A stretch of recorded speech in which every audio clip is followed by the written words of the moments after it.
le secteur des maisons de jeunes, en fait, est un secteur qui, depuis un an, est à peu près à l'arrêt, avec, comme d'autres secteurs, des va-et-vient, hein, reprises partielles, très légères, avec des protocoles qui sont très compliqués à mettre en place.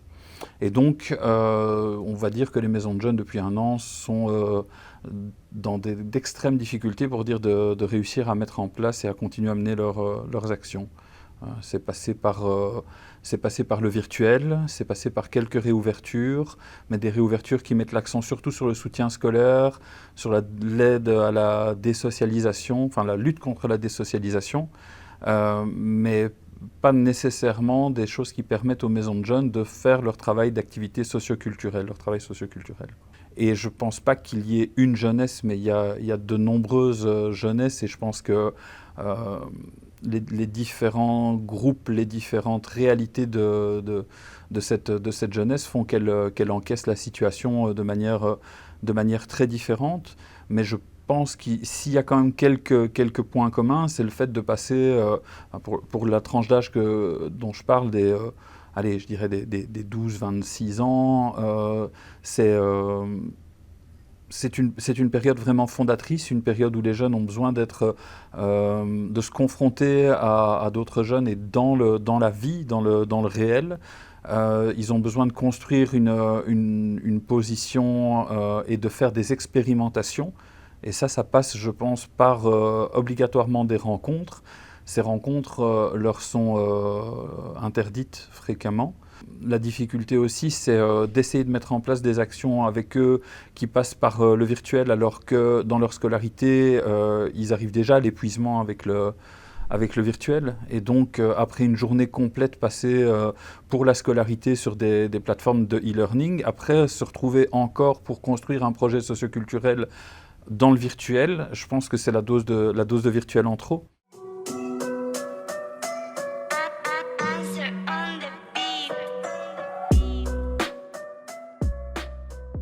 Je vis assez mal cette situation parce que je me sens enfermée tout le temps. Je décroche totalement à l'école et autant je me suis sentie plutôt écoutée à l'école, autant en dehors de l'école, pas vraiment.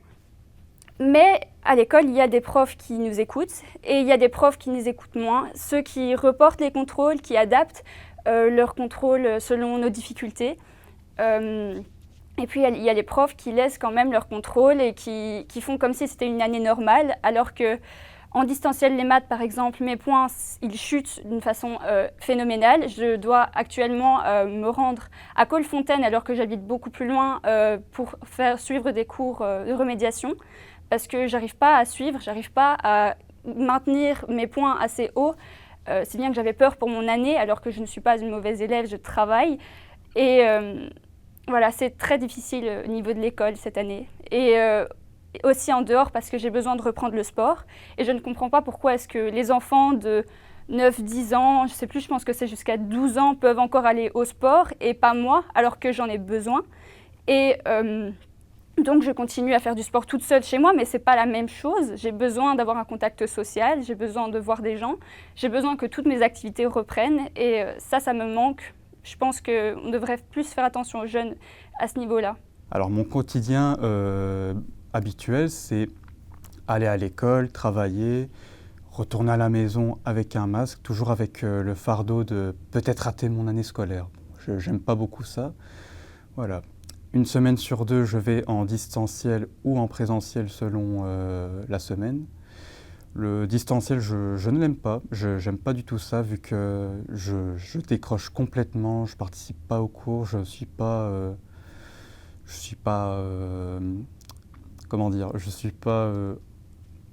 intégré dans le cours. Je me sens pas vraiment dedans. J'arrive pas à travailler du coup. Et en présentiel, comme j'ai le retard du distanciel, j'y arrive pas. Personnellement, je le vis, on va dire, pas trop mal ni trop bien. C'est un peu complexe, on va dire. Genre, on parle beaucoup aussi de la détresse des jeunes. C'est sûr, il y en a beaucoup qui sont en détresse, mais après, je trouve que c'est un peu, on prend sur soi. Et il y a quand même pire. Donc, franchement, on s'en sort plutôt bien. Après, c'est sûr qu'au niveau liberté, voilà, on en subit beaucoup les conséquences parce qu'on dit beaucoup « oui mais les jeunes, vous savez, vous devez protéger les plus anciens et tout ». Donc là, c'est sûr qu'on doit faire un gros effort là-dessus, mais je pense que des fois on nous en demande un peu beaucoup.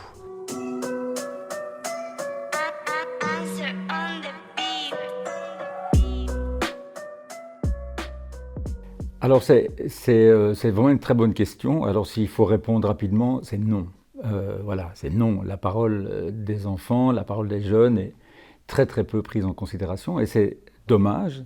C'est même une contravention par rapport à la Convention relative aux droits de l'enfant, dont j'ai la charge de défense en Fédération Wallonie-Bruxelles, puisque cette convention qui date de 89, bon, elle n'est pas sortie de nulle part. Il y avait déjà des textes qui reconnaissaient une série de droits aux enfants. Bien avant 89, il y a des droits essentiels comme le droit à vivre en famille, le droit à avoir une alimentation saine, avoir un toit, le droit à la santé, à l'instruction, c'était déjà reconnu aux enfants bien avant 89. Mais l'originalité de 89, c'est bien ça. Ce sont deux droits très très nouveaux qui sont le droit à l'expression, le droit à la participation. Et clairement, sur ces deux droits, on a un retard énorme. On a un retard énorme, c'est presque à croire que ceux qui éduquent des enfants et ont des enfants en charge, entre guillemets, même si je n'aime pas l'expression, ne considèrent que ce droit n'existe pas. Et c'est un droit, donc c'est pas une licence, c'est pas une autorisation qu'on laisse aux enfants de donner leur avis, c'est un droit. Et ils doivent le savoir que c'est un droit pour pouvoir l'utiliser correctement. Je suis intimement persuadé donc que ce droit n'est pas suffisamment respecté. Et pourtant, à chaque fois que les enfants s'expriment, et on l'a vu notamment à l'occasion de cette pandémie, chaque fois que les enfants prennent la parole, il y a quelque chose à en retirer. Et même les plus jeunes des enfants, hein, ceux qu'on dit bah, ça ne sert à rien de les écouter, ils ne savent pas ce qu'ils racontent, etc. Si, les enfants, les tout jeunes enfants, qui sont complètement absents de toute censure, de toute autocensure, ont parfois des idées géniales, non seulement sur ce qui les concerne directement, mais sur la société en général. Demandez à un gamin de 5 ou 6 ans ce qu'il pense de la mobilité dans sa ville. Demandez-lui ce qu'il pense du soin accordé à nos aînés. Demandez-lui ce qu'il pense de l'organisation des élections, n'importe quoi, un sujet n'importe lequel, il aura une idée sur le sujet.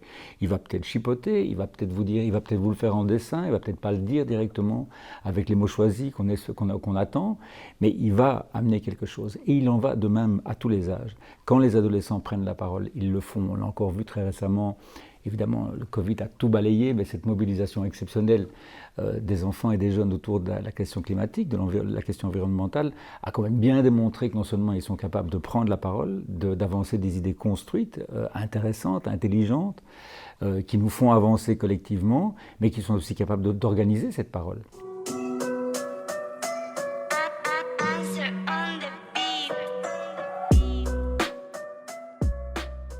Ma place de jeune, c'est un petit peu compliqué parce que, voilà, au début, premier confinement, c'était un petit peu cool. C'était l'été, on a arrêté les cours et tout ça, c'était un petit peu sympathique pour nous. Par contre, là maintenant, ça commence vraiment à être long. Ça commence vraiment, surtout au niveau des cours. À notre place, on a cours la moitié de la semaine.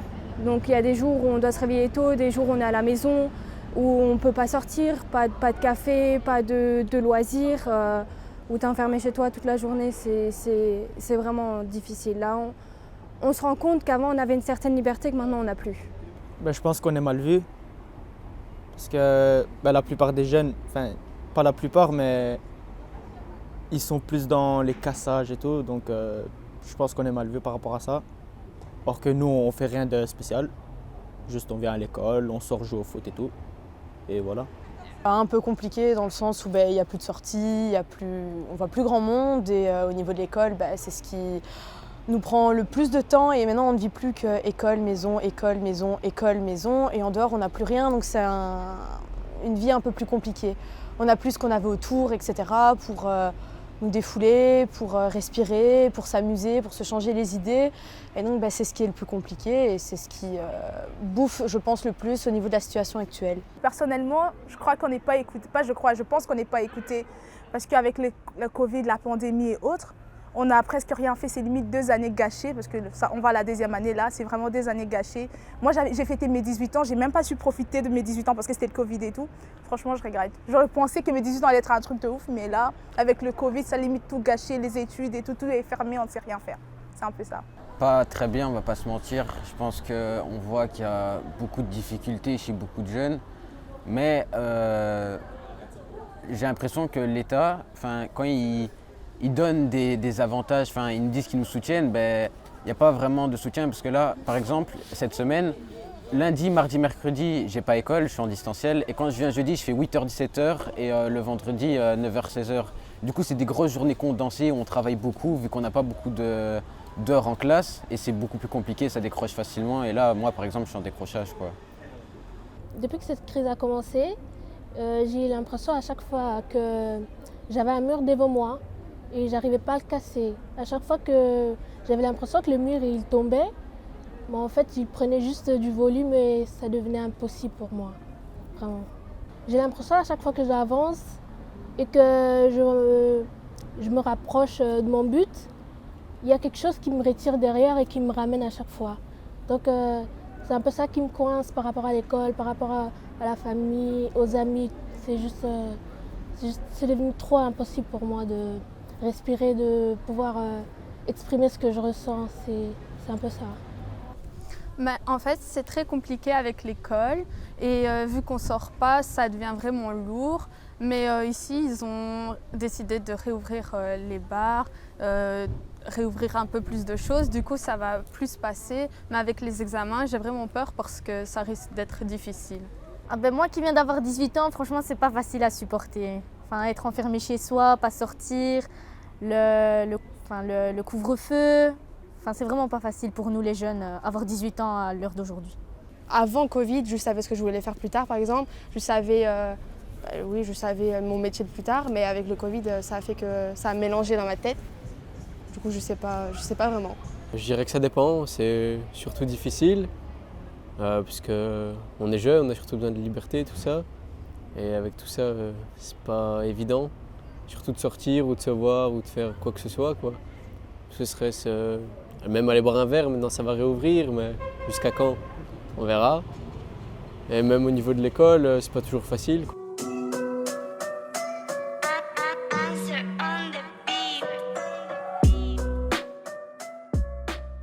J'ai pu constater au fil du temps que les choses s'empiraient au niveau de ce qu'ils pouvaient ressentir dans leurs émotions.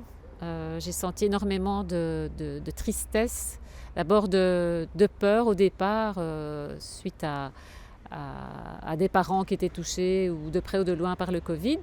Et puis une certaine tristesse qui s'est installée parce qu'ils se sont vus petit à petit enlevés de certaines de leurs libertés, jusqu'à vraiment un état dépressif pour certains.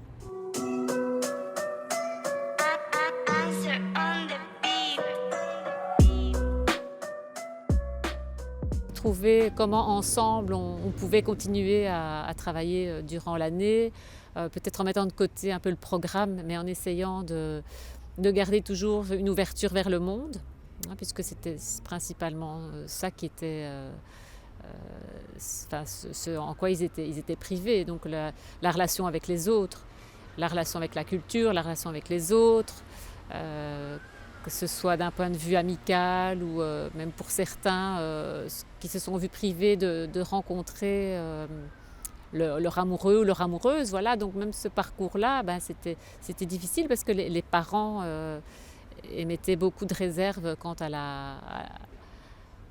aux échanges que leurs enfants pouvaient avoir.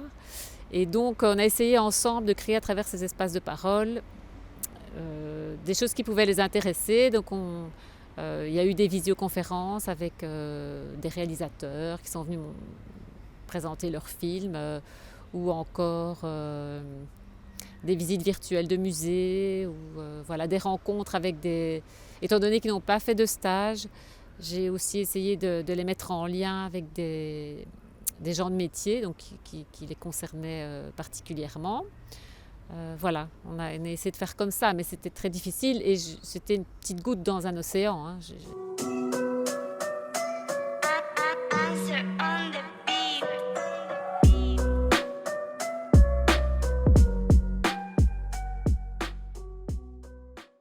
Ce qu'il faut dire et répéter, c'est que le droit à l'expression, bien sûr, ça se comprend le droit à l'expression, mais ce qui est important, et on l'a vu vraiment à l'occasion de cette pandémie dans laquelle on est encore bien enfiché, mais dont on sort doucement et heureusement, on a vu que ce droit d'expression ne marche que s'il y a un véritable dialogue. Et c'est pour ça que j'ai employé le terme tout à l'heure de dialogue structuré. C'est l'idée d'avoir vraiment que la parole doit se construire en vis-à-vis. Dire seul, de la part d'un jeune, c'est intéressant. La société peut s'enrichir de ce point de vue original que les jeunes peuvent avoir sur le monde.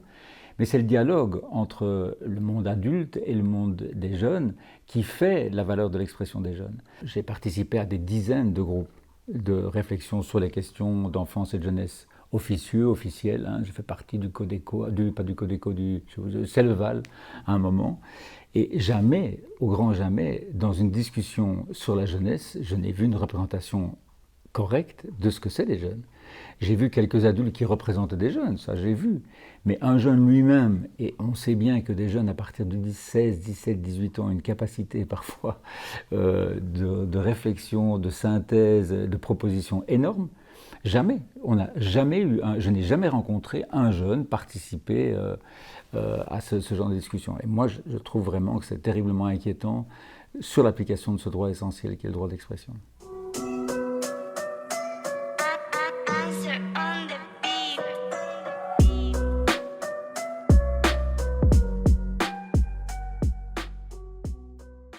Organiser la consultation des jeunes, pour moi, c'est quelque chose qui fait partie des pierres angulaires du secteur, des maisons de jeunes. Nous, être en contact avec les jeunes, essayer de comprendre leurs motivations, de les amener à s'exprimer pour construire ensemble la société de demain, c'est ce qu'on essaye de faire depuis longtemps.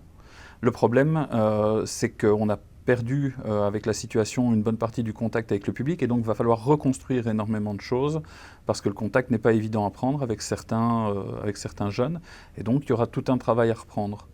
Maintenant, d'un autre côté, je pense que la frustration c'est un moteur énorme pour l'humanité et si on ne vit pas actuellement une des situations les plus frustrantes de toute notre histoire humaine, on ne doit pas en être très loin. Et donc, ce que j'espère, c'est que cette frustration va permettre d'être magnifiée, d'être transformée en quelque chose de constructif qui permettra d'amener les jeunes à être propositionnels pour une société de demain, une société peut-être moins frustrante pour eux. C'est ce que j'espère en tout cas.